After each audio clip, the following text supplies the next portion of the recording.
send thy anger upon me, or lest thy wrath beset me. Yet it is thine to reproach until thou art satisfied. There is no power and no might except through thee. Years later, when the Rasul alayhi salatu wasalam returned to Mecca in a condition of utmost triumph, he made it clear again that the event was not his own triumph. It was the triumph of Islam. And this he did by comporting himself in the midst of those who earlier had oppressed him and cast him out as a forgiving hero who remembered well the adab of his city, insofar as this was compatible with the monotheism of Islam. So in the midst of the turmoil described by Abu Bakr's father still not a Muslim, watching from a mountaintop and later giving us a description of these events. In the midst of this extraordinary chaotic time, we find proof that again the adab which his Lord had inculcated in him was serenely in place. It's always in the most difficult, intense, unexpected new situations that our own adab starts to flag and the roughnesses of our personality become clear. But just as his adab with his Lord at the most extraordinary moment of the Mi'raj was perfect, so too at the culminating moment of his career on earth in the Fath Makkah, his adab was impeccable. As he enters the city of Quraysh, he cries, "This is the day of mercy, the day on which Allah has exalted Quraysh." And the Qurayshite idolaters, of course, were astounded by this. This kind of courtesy was entirely outside their experience. They'd been expecting, after all, bitter revenge for all that they had done to him and the Muslims, and their hearts start to melt. And he then astounded them further by confirming them graciously in their ancient offices. So that to this day, the responsibility for Zamzam is in the hands of the Bani Hashim, as it was before Islam. And when Al-Abbas, also from the Bani Hashim, asked also for the privilege of guarding the key of the Kaaba, he said, "I give you only that which you have lost, not that which will be a loss for others." The Rasul ﷺ goes into the Kaaba and then comes out again, the key in his hand. And this is what he says. Famous words, "Alhamdulillahi wahda, صدق وعده ونصر عبده وأعز جنده وهزم الأحزاب وحده." Praise be Allah alone, who has fulfilled his promise, has helped his slave, and has given strength to his army and defeated the factions. He alone. Again in this proclamation, one of the Eid Takbirs, of course, we see his adab with his Lord. He attributes nothing to himself.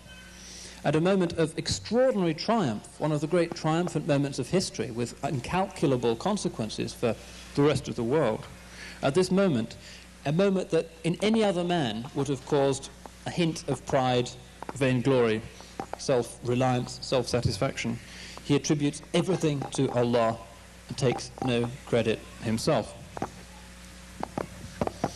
All of this adab was for the sake of abad, which is an Arabic word meaning eternity, what is beyond and above time. And that's because his adab came from eternity, through the maqam of ihsan.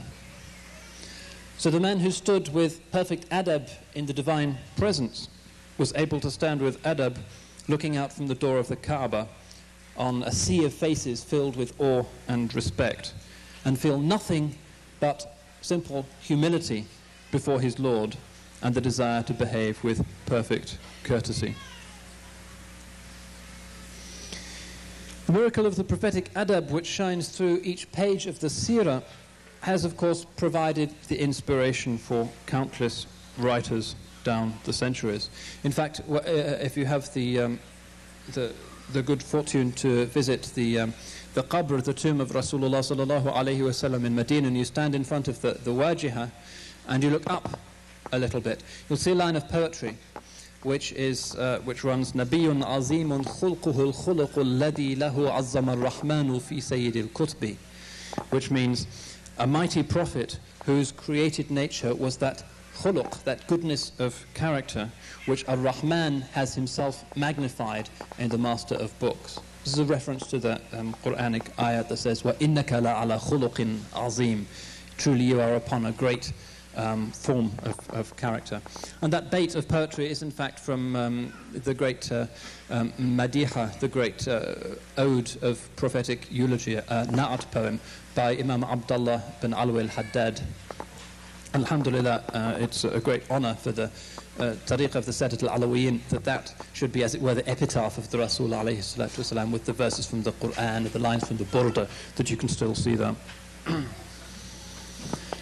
And many other ways in which this concept of the prophetic adab has inspired people. I remember, since I'm talking about Medina, an incident that happened to me there once with Sheikh Safar Effendi, Allah yarhamu, the great Sheikh of the Khalwatiyya Jarrahiyya, some of whose members we have the privilege of welcoming today. And I remembered once when I was in the tekke of the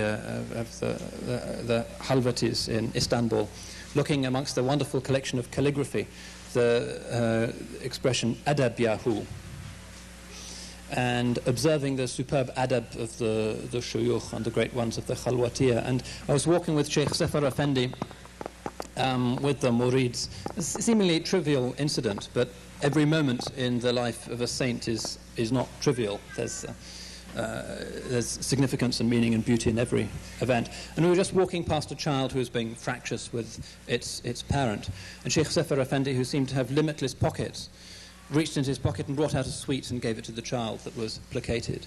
But the whole thing was done with precisely the right smile, precisely the right adab, precisely the right mood of the event. And it was a work of art in itself, the simplest of all possible human transactions, lifted up to something that was a joy to behold. And that brought home to me the significance of the line of calligraphy about adab in the tekke in Istanbul.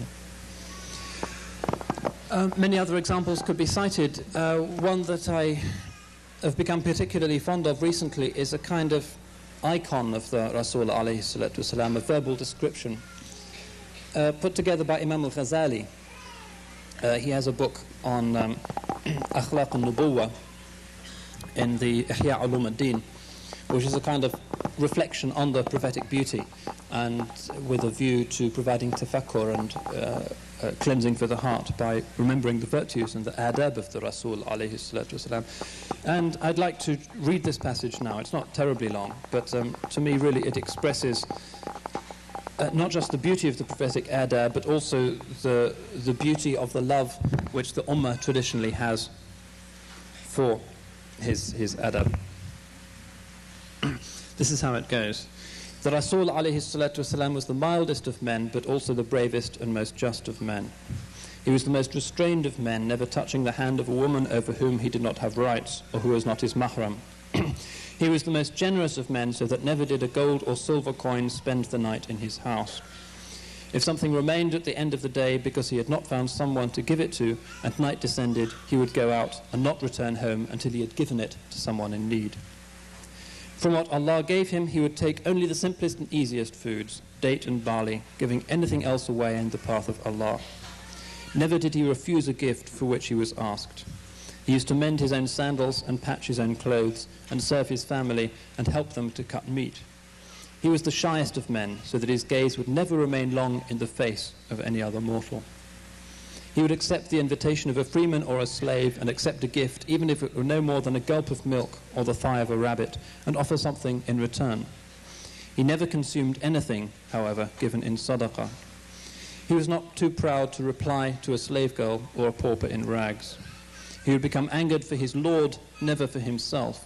He would cause truth and justice to prevail, even if this led to discomfort for himself or for his companions. Alhamdulillah, it's a very beautiful passage, and inshaAllah we'll try to make it available on the internet in a longer English translation.